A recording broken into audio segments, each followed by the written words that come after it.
오늘 우리에게 주시는 하나님의 말씀은 신약 성경 마태복음 2장 1절에서 12절까지입니다. 마태복음 2장 1절에서 12절, 저와 여러분들이 한 절씩 교독하시고 마지막 12절 합독하겠습니다. 헤롯 왕 때에 예수께서 유대 베들레헴에서 나심에 동방으로부터 박사들이 예루살렘에 이르러 말하되 유대인의 왕으로 나시니가 어디 계시냐? 우리가 동방에서 그의 별을 보고 그에게 경배하러 왔노라 하니 헤롯 왕과 온 예루살렘이 듣고 소동한지라 왕이 모든 대제사장과 백성의 서기관들을 모아 그리스도가 어디서 나겠느냐 물으니 이르되 유대 베들레헴이오니 이는 선지자로 이렇게 기록된 바 또 유대 땅 베들레헴아 너는 유대 고을 중에서 가장 작지 아니하도다. 내게서 한 다스리는 자가 나와서 내 백성 이스라엘의 목자가 되리라 하였음이니이다. 이에 헤롯이 가만히 박사들을 불러 별이 나타난 때를 자세히 묻고 베들레헴으로 보내며 이르되 가서 아기에 대하여 자세히 알아보고 찾거든 내게 고하여 나도 가서 그에게 경배하게 하라. 박사들이 왕의 말을 듣고 갈새 동방에서 보던 그 별이 문득 앞서 인도하여 가다가 아기 있는 곳 위에 머물러 서 있는지라 그 별을 보고 매우 크게 기뻐하더라. 집에 들어가 아기와 그의 어머니 마리아가 함께 있는 곳을 보고 엎드려 아기께 경배하고 보배합을 열어 황금과 유향과 모략을 예물로 드리니라. 그들은 꿈에 헤롯에게로 돌아가지 말라 지시하심을 받아 다른 길로 고국에 돌아가니라. 아멘. 오늘은 복음 위에 굳게 서라라는 주제로 마태복음 시리즈 강의 세 번째 시간입니다. 빅터 프랭클이라는 인물이 있습니다. 젊고 유능한 정신과 의사였어요. 그런데 그도 유대인이라는 그 한 가지 이유 때문에 아우슈비츠로 끌려갔습니다. 여러분 아시다시피 600만 명이라고 하는 그 어마어마한 사람들이 대학살을 당하는 그곳에서 이 빅터 프랭클은 생존자로 살아남습니다. 그리고 그곳에서의 자신의 경험을 죽음의 수용소에서라는 책을 통해서 밝힙니다. 유대인들이 아우슈비츠로 끌려가면 이 나치 군인들이 이렇게 이야기를 했다지요. 너희들이 이곳을 빠져나가는 길은 딱 두 가지이다. 하나는 죽어서 시체가 되어서 나가는 길이고 나머지 하나는 독가스실에 끌려가서 죽어서 불태워져서 연기가 되어서 굴뚝으로 나가는 길이다. 그러니까 희망이라고는 찾아볼 수 없는 절망 그 자체의 공간. 그 아우슈비츠에 간 빅터 프랭클은요, 자신보다 먼저 수감된 한 사람의 충고에 귀를 기울입니다. 그가 이런 이야기를 해줘요. 가능하면 매일매일 면도를 하게, 유리조각으로 면도를 하는 한이 있더라도 매일 면도를 하게. 그의 이 충고에는 분명한 이유가 있었습니다. 나치 군인들은요, 병들어 보이고 힘이 없어 보이고 약해 보이는 유대인들을 먼저 골라내어서 독가스실로 보냈어요. 왜냐하면 노동력을 상실했다고 판단하고 양식만 축내고 있다라고 보았기 때문입니다. 그래서 이 빅터 프랭클은요, 노동 현장으로 가기 전에 흙 속에 숨겨놓은 깨진 유리조각 하나를 꺼내듭니다. 그리고 그것을 돌에 갈아요. 날카롭게 갈아요. 그리고 그 유리조각으로 면도를 했습니다. 여러분, 남성분들 계시지만 유리조각으로 면도를 한다고 생각해 보세요. 얼마나 상처가 많이 나고 피가 많이 나겠어요. 그런데 그는 그것으로 매일매일 면도를 합니다. 함께 수감되어 있는 동료들이 그를 보면서 비웃고 비판했습니다. 언제 죽을 줄 모르는 이 형편에 그렇게 단정하게 자신을 가꾸고 있는 그가 참 우습게 보였거든요. 그럴 때마다 빅터 프랭클은요, 마음으로 다짐했어요. 나는 절대로 희망을 포기하지 않을 것이다. 그리고 나는 살아서 이 공간을 나가서 이 경험을 이야기해 줄 것이다. 드디어 나치가 패망을 했고요. 그의 소원대로 그는 살아서 아우슈비츠를 나가게 됩니다. 그의 손에는 그가 가장 소중하게 여기는 귀중품이 들려 있었어요. 무엇이었을까요? 바로 그 깨진 유리조각 하나였습니다. 그 후 이 빅터 프랭클은요, 전 세계를 돌아다니면서 희망의, 소망의 가치를 전하는 세계적인 심리학자가 되었습니다. 그가 그의 저서에서 이렇게 기록하고 있어요. 살아야 할 이유가 분명한 사람은 어떠한 상황도 견뎌낼 수 있다. 정말 귀중한 교훈이라고 생각됩니다. 살아야 할 이유, 인생의 목적, 삶의 분명한 목적이 분명하면 고난과 역경도 어려움과 상처와 그 모든 인생의 파도들을 견뎌낼 수 있다는 것이지요. 그래서 중요한 것은 살아야 할 이유, 삶의 목적, 인생의 이유가 분명한가 그렇지 않은가입니다. 여러분은 어떠한 삶의 목적으로 살고 계십니까? 그리스도인들은 어떠한 삶의 목적으로 살아야 할까요? 많은 사람들은 자신과 가족의 행복을 위해 열심히 살아갑니다. 가치 있는 삶의 목적이에요. 어떤 이들은요, 자신의 꿈과 비전을 이루기 위한 것을 삶의 목적으로 삼습니다. 중요한 삶의 목적입니다. 때로는 자신이 세상에서 존경받고 또 명예를 얻는 일을 삶의 목적으로 삼습니다. 그것 또한 의미 있습니다.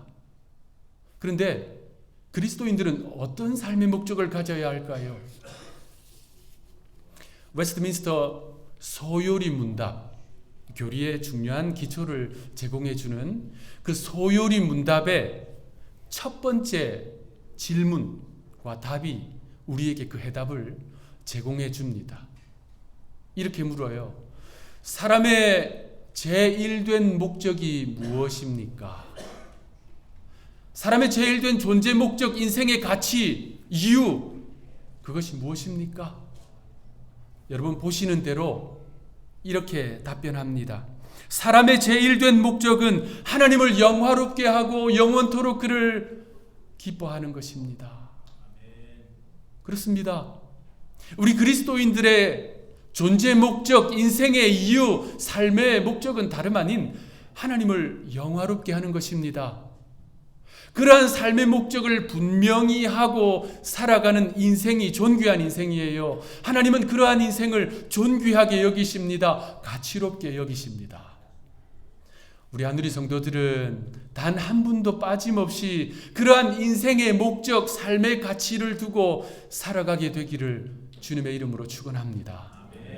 우리가 이 주일에 주님 앞에 나온 이유도, 주님을 찾아 나온 이유도 바로 그것 아닙니까? 주님을 영화롭게 하고 주님께 영광 올려드리고 주님께 경배하기 위해 우리는 이 자리에 모였어요.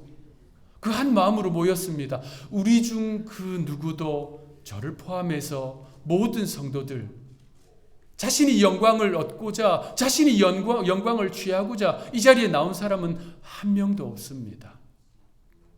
우리 주님께서 골고다에 오르실 때 짊어지신 그 멸시천대 십자가는 이제 우리가 짊어지고 존귀, 영광, 모든 권세 주께 올려드리기 위해서 우리가 이 주일에 모였습니다.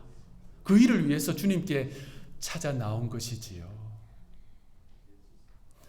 오늘 본문에도 주님을 찾는 사람들이 나옵니다. 그들도 절실히 주님을 찾고 있어요. 그들은 두 부류로 나누어집니다. 첫 번째 부류는 동방에서 온 박사들입니다. 두 번째 부류는 헤롯 왕과 그의 수하들입니다. 그들은 국적이 달랐어요. 사회적 위치가 달랐습니다. 신분이 달랐어요. 그런데 오늘 본문이 강조하는 그들의 가장 큰 차이점은 바로 그리스도를 왜 찾는가? 그리스도를 찾는 이유입니다. 동방에서 온 박사들은 주님을 경배하기 위해 주님을 찾고 있습니다. 반대로 헤롯과 그 수하들은 주님을 대적하기 위해 주님을 찾고 있습니다. 오늘은 이 본문을 그러한 관점에서 살펴보면서 우리의 신앙을 돌아보고자 합니다. 오늘 본문 마태복음 2장 1절 우리 한 목소리로 합독하겠습니다. 시작. 헤롯 왕 때에 예수께서 유대 베들레헴에서 동방으로부터 박사들이 예루살렘에 이르러 말하되. 헤롯 대왕이 통치하던 시대에 우리 예수님께서 유대 베들레헴에서 태어나셨습니다. 자, 예수님의 육신의 부모 요셉과 마리아는 그때 이 갈릴리 나사렛에서 살고 있었어요. 그런 그들이 저 멀리 유대 베들레헴까지 갈 수밖에 없었던 것은 당시 로마 황제의 명령이 있었기 때문입니다.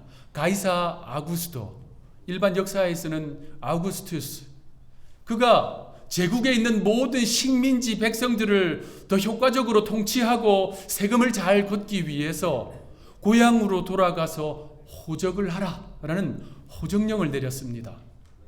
그래서 그 황제의 명령에 따라서 요셉과 또 만삭의 마리아가 그 당시 길로 편도 150마일이라고 하는 그 먼 거리를 이동해서 유대 베들레헴에 당도합니다. 그리고 여러분 잘 아시는 것처럼 그곳에서 우리 예수님께서 태어나십니다. 오늘 본문 1절에 보면 그 내용을 보여주면서 그때 예수님을 찾는 첫 번째 부류를 우리에게 설명해 줍니다. 바로 동방에서 온 박사들입니다. 자, 이 본문에서 동방이라고 하는 말은 그 시대의 페르시아와 바벨론 지역을 말합니다. 그 지역은요, 세계사 역사에도 잘 나오는 것처럼 천문학이 일찍이 발달했어요. 그래서 별을 연구하고 별을 살피는 학자들, 박사들이 많았습니다. 더군다나 그 지역은 어떤 지역이냐면요, 예루살렘, 이 남유다와 북이스라엘, 특히 남유다가 멸망하고 수많은 포로들이 끌려가서 정착한 땅입니다. 그들 가운데 일부는 고국 이 유대 지역으로 돌아왔지만 다수는 그 지역에 그대로 뿌리를 내리고 정착했어요. 그러니까 오늘 본문 시대까지 유대인 디아스포라들이 그 지역에 많이 살고 있었습니다. 자, 어느 날 그 지역에 살고 있는 이 별자리 천문학에도 밝고 또 유대 문화와 예언과 역사에도 명석한 한 이 동방의 박사들이 별을 관찰하고 있었어요. 그런데 아주 특별한 별을 발견합니다. 그들은 저 별은 왕의 탄생을 알리는 별이라는 사실을 깨닫게 돼요. 그리고 그 별을 따라 유대 지역으로, 수도가 있는 예루살렘으로 찾아옵니다. 여러분, 동방에서 찾아온 이 박사들은요, 앞으로 태어날 왕이 아주 특별한 왕이라고 확신했어요. 여러분, 인류 역사를 살펴보세요. 얼마나 많은 왕들이 일어섰다가 무너집니까? 그런데 이번에 태어날 왕도 그 왕들 가운데 one of them, 그냥 한 사람이라면 왜 그 먼 길을 고생고생 찾아왔겠어요? 특별한 왕이다 라는 확신이 있었던 것입니다. 그래서 그들은 그 왕의 탄생을 축하하기 위해서 왕궁이 있는 수도 예루살렘으로 갔습니다.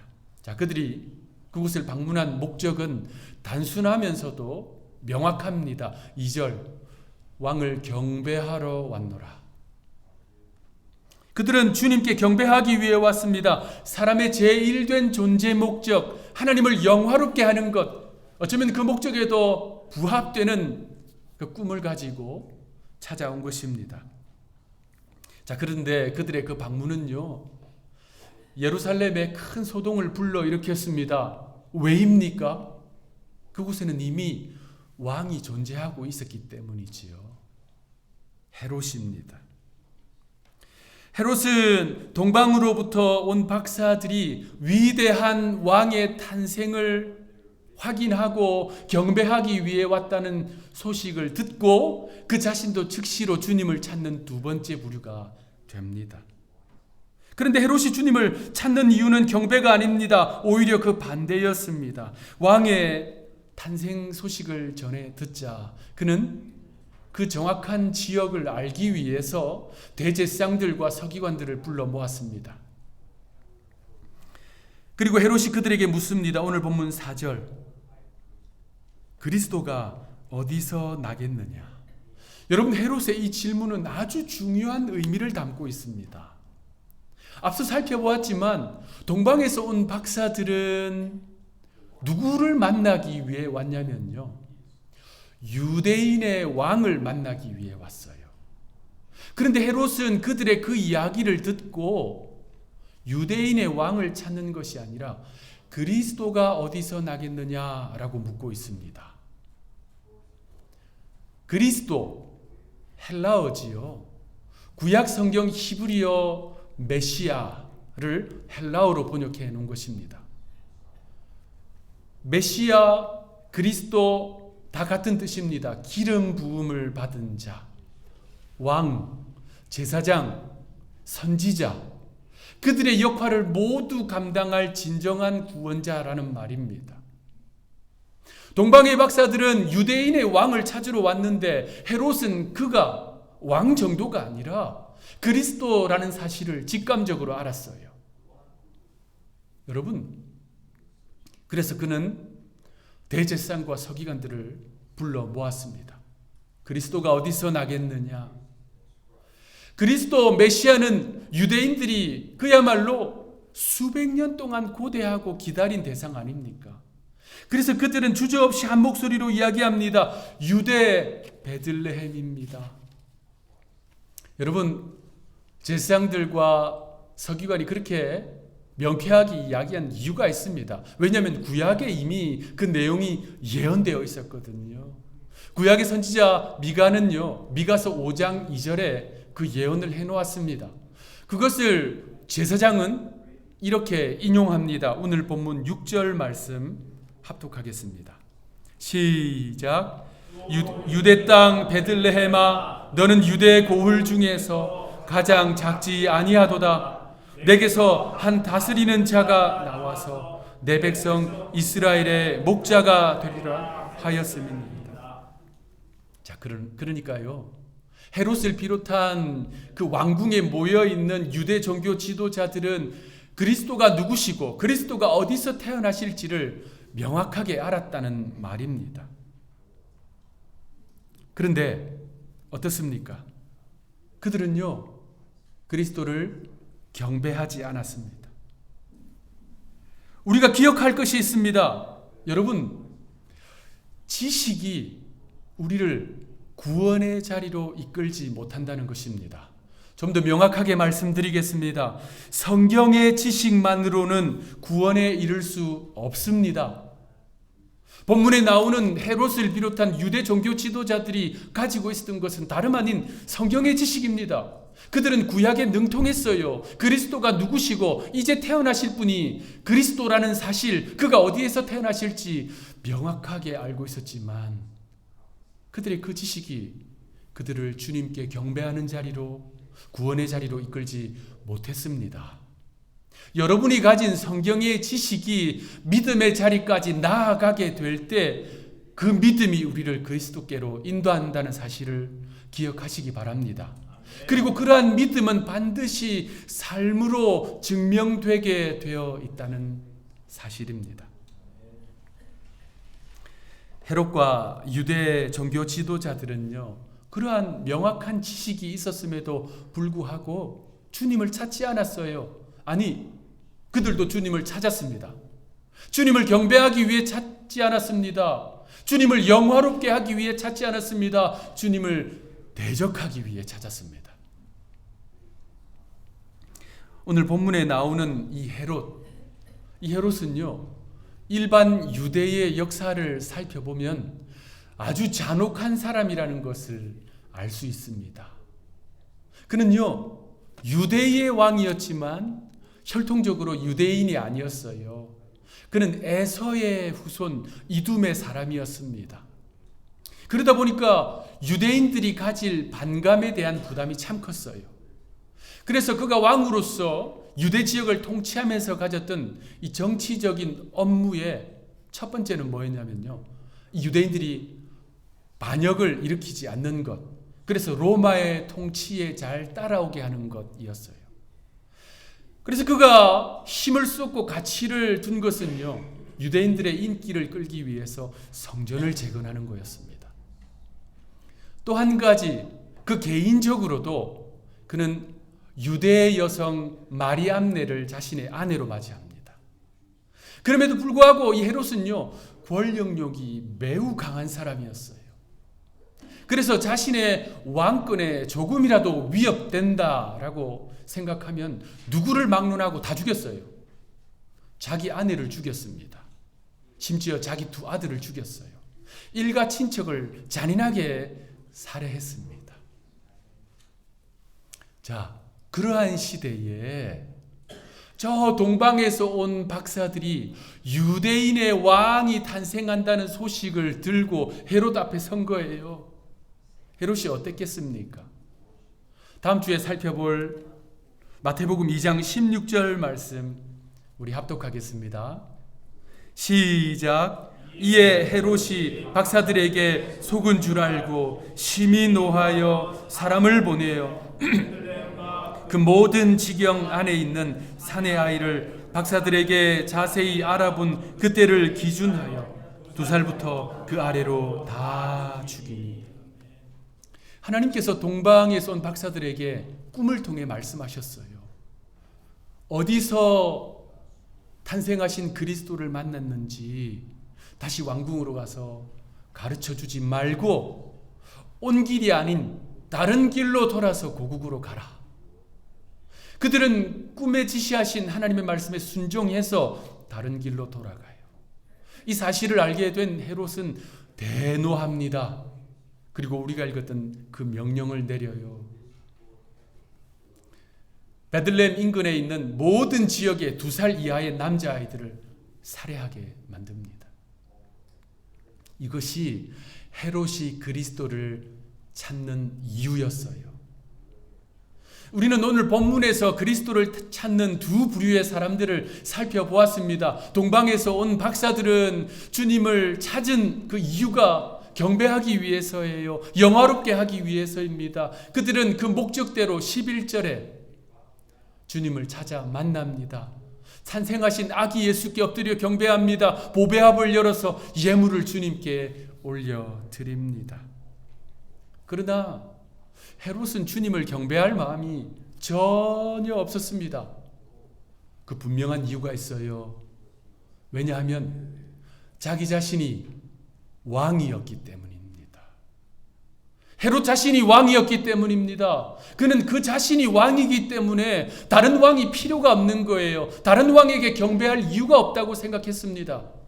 지금 태어나실 그분이 메시아요, 그리스도요, 위대한 구원자라 할지라도 그 왕은 자신의 왕권을 위협할 존재로밖에 보이지 않는 것입니다.